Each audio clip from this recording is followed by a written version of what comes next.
Bismillahirrahmanirrahim. Assalamualaikum warahmatullahi wabarakatuh.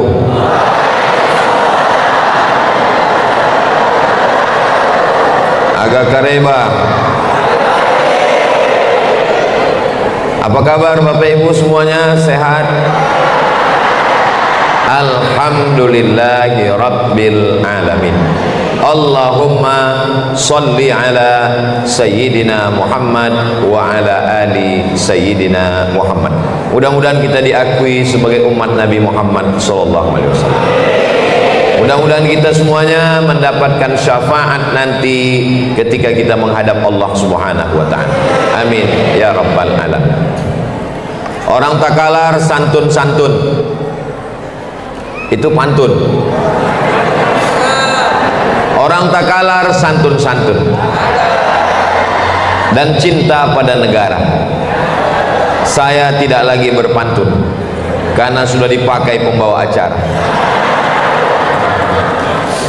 Itu hanya sekedar melanjutkan tradisi berbalas pantun. Katanya kalau ada orang berpantun kita mesti balas. Jadi pantun Al-Mukarram Ustaz sekedar dibalas oleh Ustaz Abdul Somad, mudah-mudahan tepat dan mengena di hati insyaallah. Amin ya rabbal alamin. Yang sama-sama kita hormati Bapak PJ Bupati Kabupaten Takalar, Bapak Dr. Setiawan Aswad. Setia artinya tidak bisa berpindah ke lain hati. Wan artinya satu, artinya satu-satunya wanita, yaitu Ibu Ketua Penggerak PKK yang sama kita hormati. Mudah-mudahan kita diberikan pemimpin yang adil dan amanah insyaallah. Hadir bersama kita Bapak Sekda.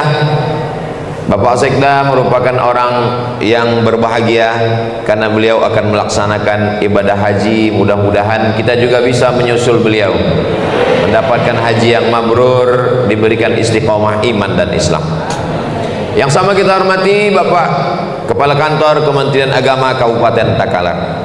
Dan tentu saja yang sangat berbahagia pimpinan Pondok Pesantren Tarbiyah Kabupaten Takalar beserta seluruh santri.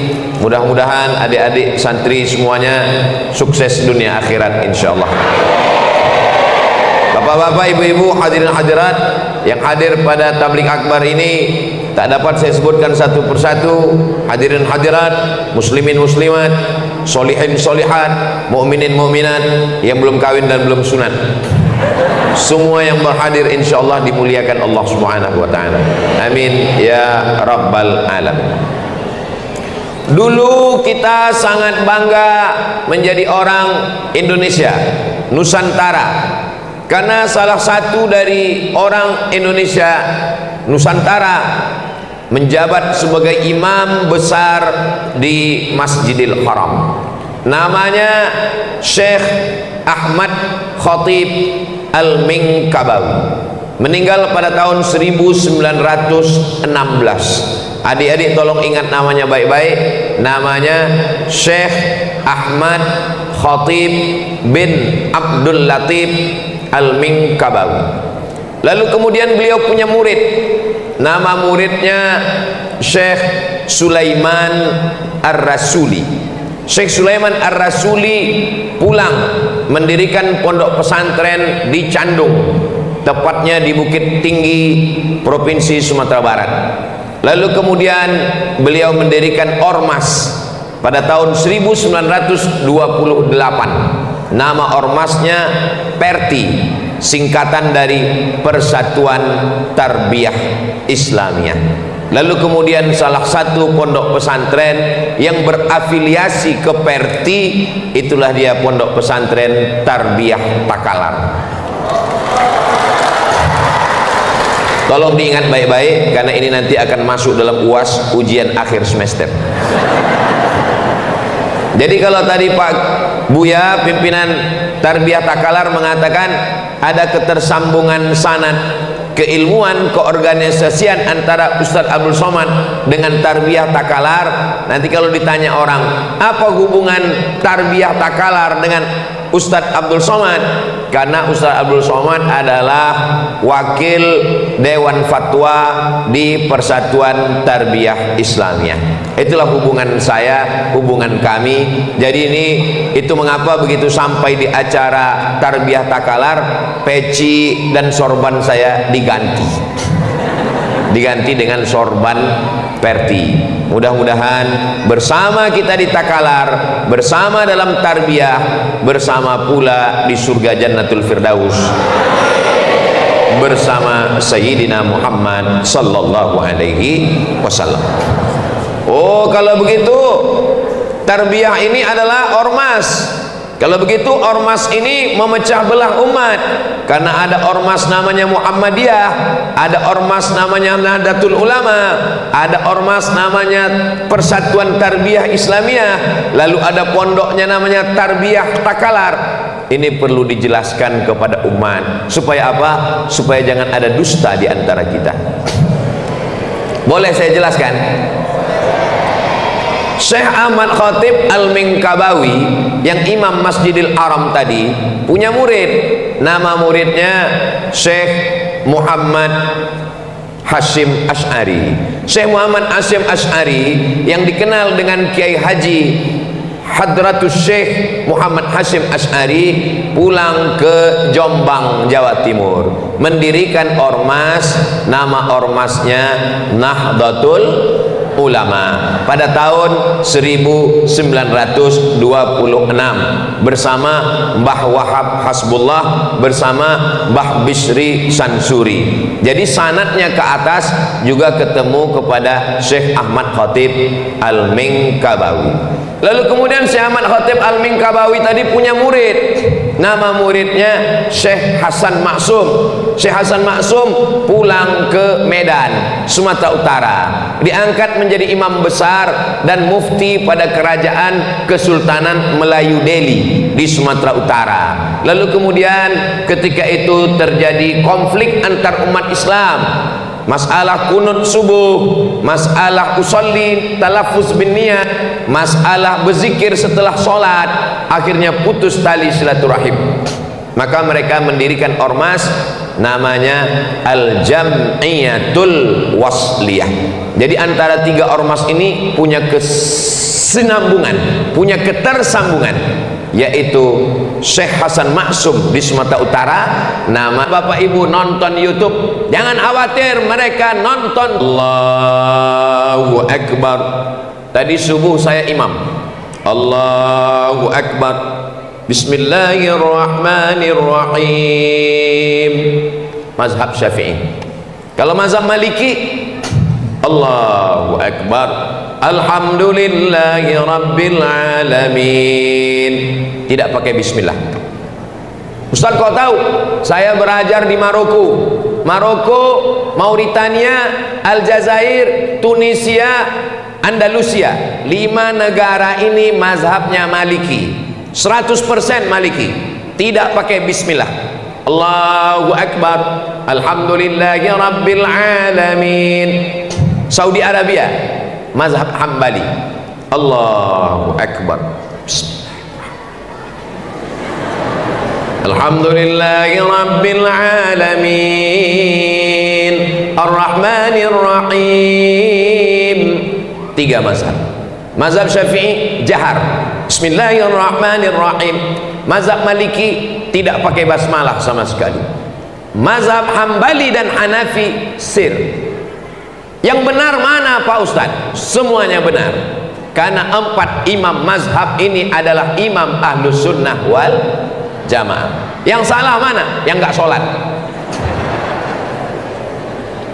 Tapi misalnya subuh saya diminta jadi imam di Takalar, Ustaz Abdul Somad silakan maju ke depan untuk menjaga adab, maka saya tidak maju ke depan. Kenapa? Karena saya tidak tahu di masjid itu mazhabnya pakai mazhab apa.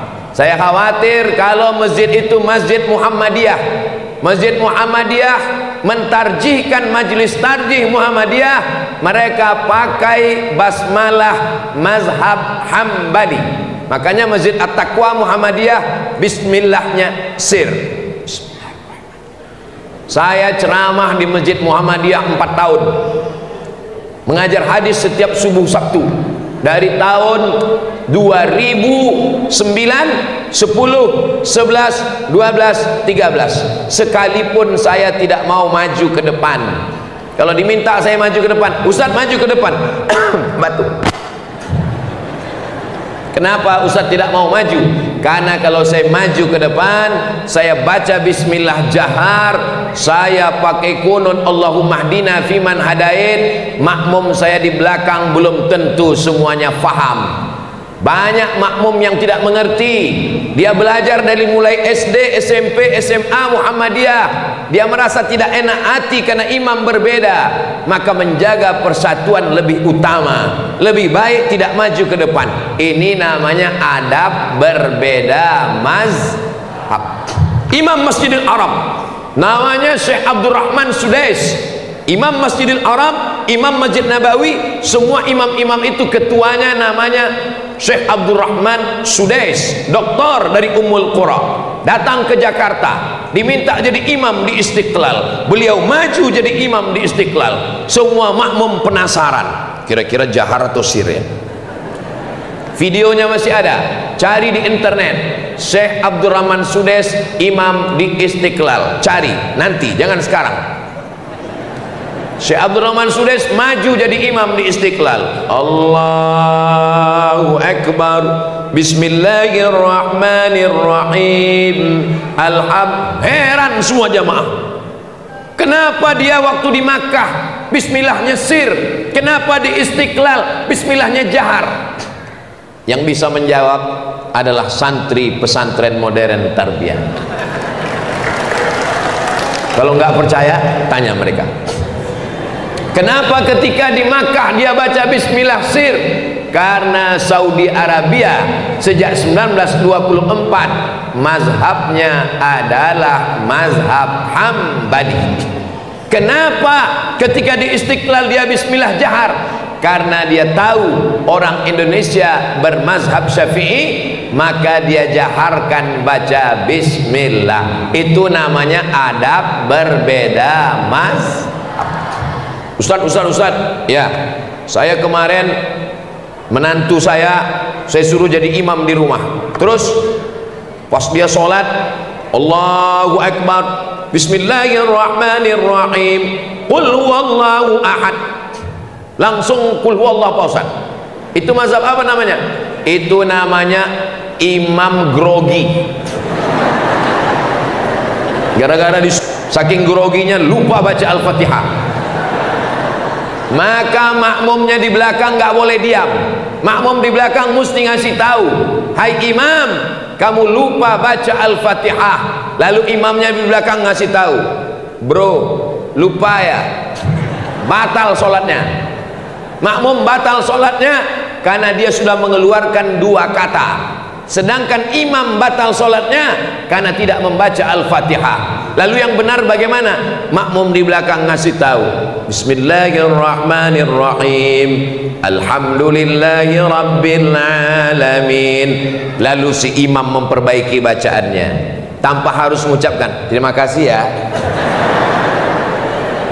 Ini pentingnya ilmu. Tidak selesai dengan tablik akbar, tidak selesai dengan pengajian, mesti belajar. Daftarkan anak ke pondok pesantren untuk tahun ajaran 2024 2025. Daftarkan segera ke pesantren modern Tarbiyah Takalar.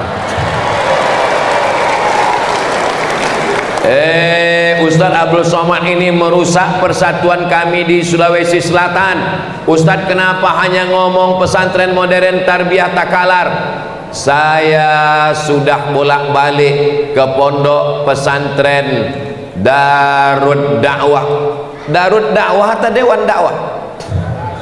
Darud Dakwah wal Irsyad Mangkoso, ketemu dengan Andre Guruta, Profesor Dr. Farid Wajdi. Beliau adalah syekh masyaikh kami di Al-Azhar. Hubungan saya baik dengan Darud Dakwah wal Irsyad. Saya juga ke As'adiyah, sahabat-sahabat saya. satu angkatan dengan saya, Ustadz Bunyamin, alumni As'adiyah. Sebelah kanan Ustadz Bunyamin, sebelah kiri Ustadz Hasbi, alumni DDI Mangkoso. Alhamdulillah hubungan kita baik. Kita tidak rebut-rebutan santri, karena kita tujuannya satu, menyelamatkan Indonesia dalam bingkai Ahlus Sunnah wal Jamaah. Tujuannya sama-sama Allahu Akbar. Kamu mau kemana? Saya mau ke Takalar. Tujuannya Takalar. Ada yang naik mobil, ada yang naik motor, ada yang naik ojek, ada yang naik pesawat, ada yang naik kapal selam. Semuanya sampai. Jangan kelahi sikut-sikutan, karena ulama dulu tidak pernah kelahi. NU tidak kelahi dengan Muhammadiyah, tidak kelahi dengan Tarbiyah, tidak kelahi dengan Al-Jamiyatul Wasliyah. Semuanya dalam bingkai la ilaha illallah Muhammadur Rasulullah sallallahu alaihi wasallam. Ini yang pertama. Baru pertama Pak Ustaz, ya. Yang kedua yang mau saya jelaskan adalah, karena ini yang di dalam, ini penjelasan saya yang pertama tadi di dalam masalah akidah, dalam masalah fikih, dalam masalah akhlak. Jangan sesama kita ini kelahi cakar-cakaran di dalam. Kelahi antara yang pakai cadar dengan yang pakai jilbab panjang. Kata yang jilbab panjang, kamu kenapa pakai cadar? Kata yang pakai cadar, kamu kenapa pakai jilbab, wajahmu masih kelihatan. Kalau yang pakai cadar dengan yang pakai jilbab kelahi, yang ketawa yang nggak pakai baju. Selama dia menutup aurat, kami di Al-Azhar diajarkan pakai cadar itu dianjurkan. Apalagi bagi anak gadis perempuan yang cantik-cantik dianjurkan pakai cadar. Karena kalau sampai wajahnya kelihatan, banyak orang yang salah suap waktu makan. Anak gadis yang muda-muda, yang putih-putih, yang bening-bening, yang cantik-cantik dianjurkan pakai cadar. Karena kalau sampai dia berdiri di pinggir jalan, banyak supir angkot yang nabrak tiang listrik.